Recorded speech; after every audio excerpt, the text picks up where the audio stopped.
नमस्कार. हेल्दीफाय या ग्रुपमध्ये तुम्ही सामील आहात. मला दर रविवारी पुष्कळ प्रश्न विचारता आणि त्या प्रश्नांचं प्रांजळ उत्तर द्यायचा मी प्रयत्न करते. हा व्हिडिओ बघून झाल्यानंतर तुम्हाला काही प्रश्न असतील, तुम्ही हेल्दीफाय ग्रुपमध्ये असाल तर ग्रुपमध्ये विचारू शकता किंवा इथे कमेंट बॉक्समध्ये जरी तुम्ही लिहून पाठवले आपले प्रश्न तरी त्यांची उत्तरं तुम्हाला मिळतील. आजचा जो ज्वलंत प्रश्न आहे तो एका बाईने विचारलाय की मॅडम, आम्हाला जरा डायबिटीसचे हे जे सगळे प्रकार आहेत ते थोडेसे समजावून सांगा.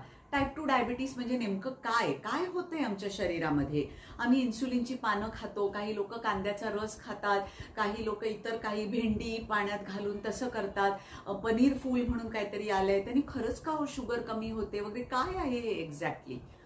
तर मला तुम्हाला सांगायचं आहे की आपलं शरीर, आपल्याला जो टाईप 2 डायबिटीस होतो, आता ॲलोपॅथीमध्ये टाईप 1 टाईप 2 आणि एखादे 2-3 प्रकार अजून माहिती आहेत, पण आयुर्वेदाप्रमाणे 20 प्रकारचा प्रमेह असतो. 20 प्रकारचे डायबिटीस तुम्हाला होऊ शकतात. पण आता आपण टाईप 2 जो आपण मेन प्रचलित डॉक्टर आपल्याला सांगतात त्याच्याबद्दल बोलूया. टाईप 2 डायबिटीस म्हणजे असं नाही की तुमच्या शरीरात इन्सुलिन निर्माण होत नाही. इन्सुलिन आहे पण त्याचा उपयोग तुम्ही करून घेऊ शकत नाही.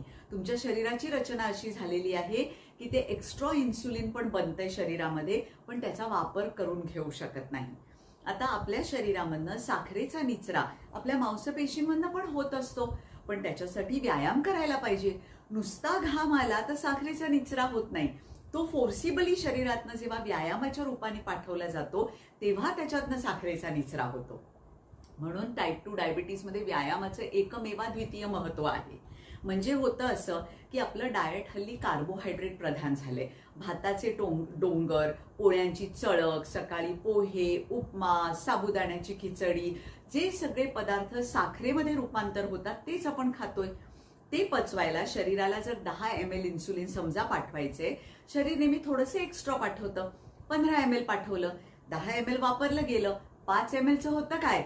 ते शरीरामध्ये फिरून आपले केस कमी होणं, जाडी वाढणं, मुर्म, पुटकुळ्या संबंध स्किनवर येणं, केस येणं लहान तरुण मुलींना, PCOD नावाचा विकार जो होतोय आजकाल, हे सगळे रोग त्या एक्स्ट्रा इन्सुलिनमुळे होतात.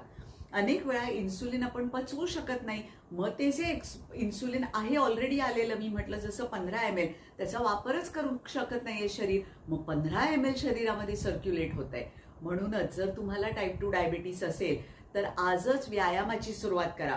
जेवढा व्यायाम कराल आणि प्रथिनं वाढवाल आहारामध्ये, तेवढा तुमचा डायबिटीस आटोक्यात येऊ शकतो, रिव्हर्स होऊ शकतो. माझ्याकडे मी अनेक लोकांना डायबिटीस रिव्हर्स करून देते आता सुद्धा.